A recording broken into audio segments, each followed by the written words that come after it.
Bismillahirrahmanirrahim. Assalamualaikum warahmatullahi wabarakatuh. Alhamdulillahirabbil alamin. Wa bihi nasta'inu ala umuri dunya waddin. Wassalatu wassalamu ala asrofil anbiya'i wal mursalin sayyidina wa maulana Muhammadin wa ala alihi wa sahbihi ajma'in. Asyhadu an la ilaha illallahul malikul haqqul mubin wa asyhadu anna sayyidina wa nabiyyana Muhammadan abduhu wa rasuluhu shadiqul wa'dil amin, amma ba'd. Rabbi shrah li sadri wa yassir li amri wa hlul 'uqdatam min lisani yafqahu qawli ya fatahu ya alim. Shadaqallahul adzim. Sahabat Onjista Channel dimanapun berada, alhamdulillah pada kesempatan kali ini kita masih berada di bulan suci Ramadan, bulan mulia, bulan yang agung, bulan yang penuh rahmat, berkah serta ampunan Allah Subhanahu wa taala. Mudah-mudahan kita dipilih oleh Allah Subhanahu wa taala sebagai makhluk yang mendapatkan keberkahan di bulan suci Ramadan. Dan kita mudah-mudahan juga dipilih oleh Allah Subhanahu wa taala yang mendapatkan satu malam yang sangat agung, yang sangat mulia, yaitu Lailatul Qadar. Jadi bulan di mana satu hari itu nilai ibadahnya sama dengan kita ibadah selama 1000 bulan gitu. Sahabatku dimanapun berada, seperti biasa di video ini, di sesi sharing, kita sharing, mudah-mudahan kita saling memberikan manfaat. Wa ta'awanu 'alal birri wa taqwa wa la ta'awanu 'alal ismi wal 'udwan. Kita selalu tolong menolong dalam kebaikan dan jangan sampai kita saling tolong menolong dalam keburukan.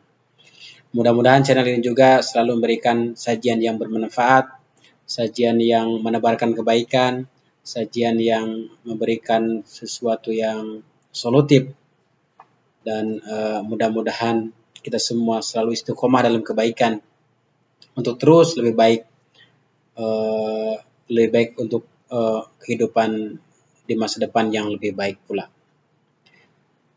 Saudaraku, sahabatku dimanapun berada, pada kali ini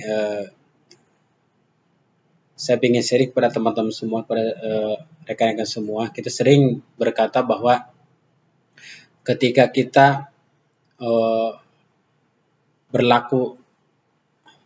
melakukan sesuatu gitu, keburukan,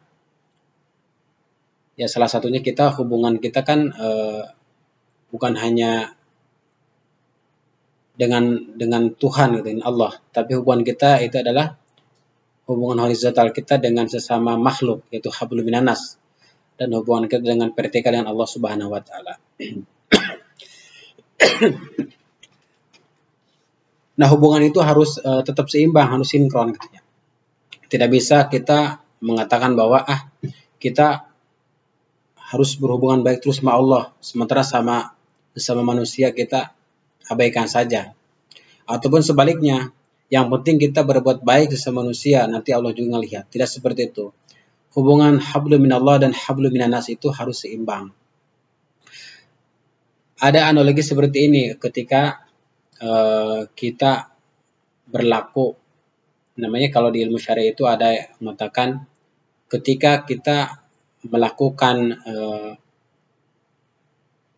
dosa ritual. Jadi kesalahan ritual itu ya kita sholat, puasa, zakat, haji, itu adalah perilaku ritual kita yang hubungan kita langsung dengan Allah. Itu ibadah ma'doh namanya, hubungan ibadah yang langsung kepada Allah. Nah, di sini ada fenomena ketika kita melakukan kesalahan ritual, yaitu kesalahan ritual itu namanya kesalahan ritual itu kita bisa dihapuskan. Kesalahan ritual itu bisa dihapuskan dengan kesalehan sosial. Contoh seperti ini.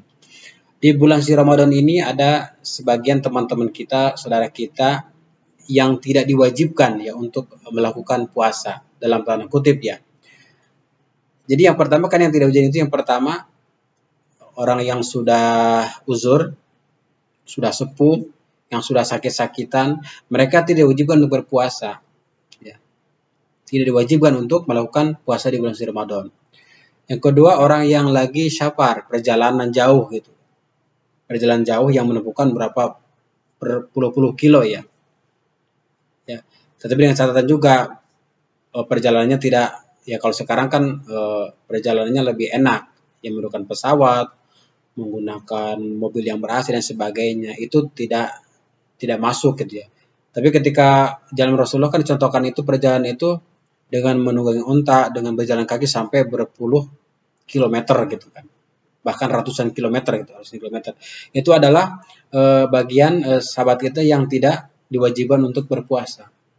Dan selanjutnya ada juga ibu-ibu yang hamil gitu kan. Itu tidak diwajibkan untuk berpuasa. Karena apa? Takut si calon bayi dalam kandungannya itu terganggu ke kesehatannya. Dan juga ibu-ibu yang sedang menyusui itu juga tidak diwajibkan untuk berpuasa. Ditakutkan ketika berpuasa itu mengganggu kualitas daripada ASI sehingga terganggu kesehatan untuk sang bayi.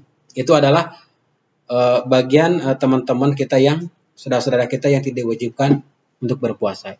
Itu secara kasat mata itu merupakan kesalahan ritual. Yaitu kesalahan ritual itu adalah perintahnya kita kan diwajibkan untuk berpuasa. Ya ayyuhalladzina amanu kutiba alaikumusyamu kama kutiba alal ladzina min qablikum la'allakum tattaqun. Diwajibkan atas kamu hai orang-orang yang beriman itu untuk berpuasa. Sebagaimana puasa itu pun diwajibkan kepada orang-orang sebelum kamu. Dan puasa ini supaya kita menjadi orang-orang yang bertakwa akhirnya nanti. Nah, itu adalah kewajiban, tetapi ada sebagian orang yang mendapatkan keringanan untuk rukhsah. Itu secara garis besar itu adalah kesalahan, namanya kesalahan ritual.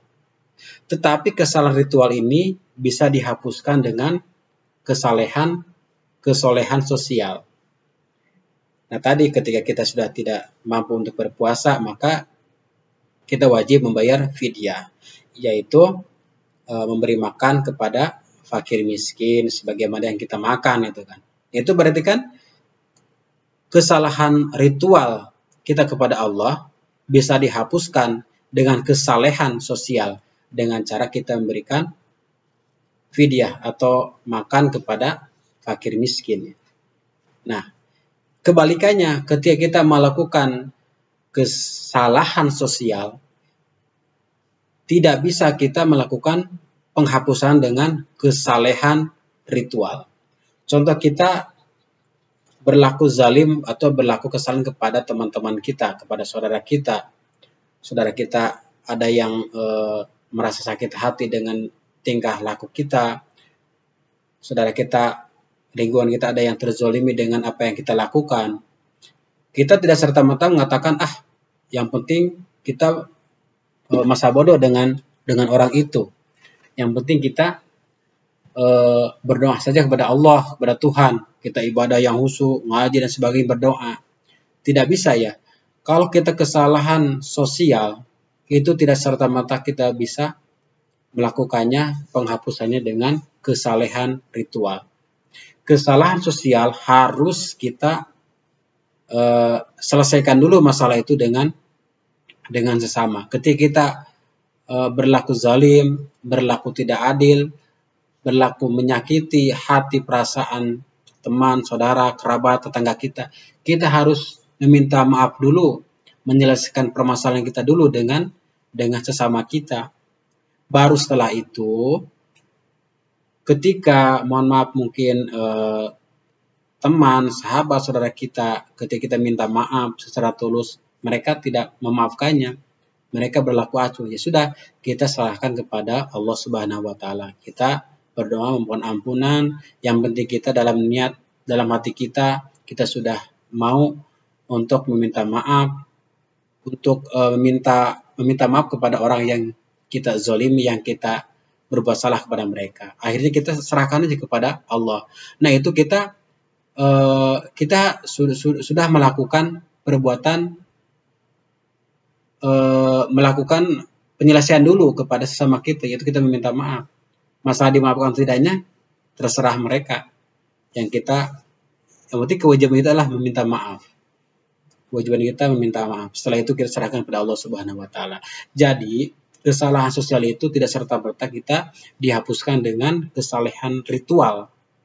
Ya, tapi kita harus selesaikan dulu permasalahan sosial kita dengan sesama kita, ya. Itu baru kita serahkan kepada Allah Subhanahu wa taala dengan jalan kita mohon ampun, beristighfar, beribadah semaksimal mungkin. Itu adalah fenomena yang harus kita pahami ya. Jadi tadi kesimpulannya adalah ketika kita melakukan kesalahan ritual itu bisa dihapuskan dengan kesalehan sosial. Tetapi ketika kita berlaku kesalahan sosial, tidak serta-merta kita bisa melakukannya, penghapusannya dengan kesalehan ritual. Ya, mudah-mudahan bermanfaat informasi ini yang singkat ini. Dukung terus channel Oansista Channel ini, mudah-mudahan selalu menebarkan manfaat dan kebaikan. Jangan lupa untuk share, komen, dan subscribe ya. Terima kasih atas perhatiannya. Assalamualaikum warahmatullahi wabarakatuh.